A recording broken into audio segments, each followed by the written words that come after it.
मैं हूं अफसा और आप सब देख रहे हैं मूडी कुक सैश। आज हम बनाएंगे आलू के कटलेट्स, जो कि बहुत ही मज़े के बनते हैं, सभी के फेवरेट होते हैं और इनकी रेसिपी तो इससे भी ज़्यादा इजी है, बिल्कुल सिंपल सी रेसिपी है। तो आए हम इसको बनाना शुरू करते हैं।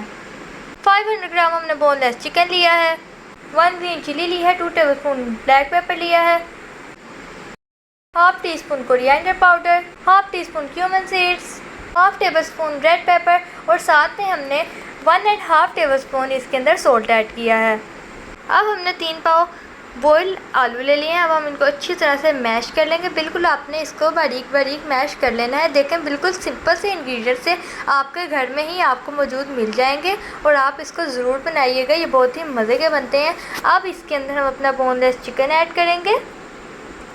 आप इनको बनाकर फ्रीज़ भी कर सकते हैं और सुबह नाश्ते में इसको पकाकर जब खाएंगे ना तो बहुत ही मज़ा आएगा।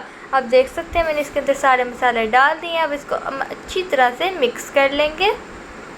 आलू तवानाई विटामिन सी, विटामिन B6 और पोटाशियम का बेहतरीन ज़रिया है। ये ब्लड प्रेशर को कंट्रोल करता है, मुदाफ़िती निज़ाम को मजबूत बनाने और निज़ाम हाज़मा को बेहतर बनाने में इंतहाई मुफीद होता है। अब हमने इसके कटलेट्स बना लेते हैं। आप इसकी कोई भी शेप रख सकते हैं, मैंने इसको टिक्कियों की शेप दी है। अब हमने एक पैन लेना है, उसके अंदर ऑयल को थोड़ा सा गर्म कर देना और इसकी फ्लेम हमने मीडियम रखनी है। और अब देखिए हम इसके अंदर इसको रख रहे हैं। आप अंडे के साथ कोट करके भी लगा सकते हैं और ब्रेड क्रम्ब के साथ भी इसको कोट करके पका सकते हैं। अब हमने इसको इसके अंदर फ्राई करना शुरू कर दिया है। अभी से देखिए कितने मज़े की लग रही हैं।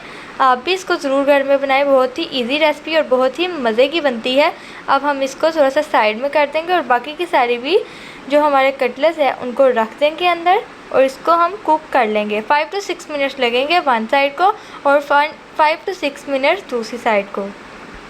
अब आप देख सकते हैं एक हमने इसकी साइड को पका लिया है, दूसरी भी ऑलमोस्ट पक चुकी है। अब हम इसको सर्व कर लेंगे। अगर आपको हमारी वीडियो अच्छी लगती है तो इसको लाइक करें, चैनल को सब्सक्राइब करें और मेरी वीडियोस को देखना ना भूलें। Thank you.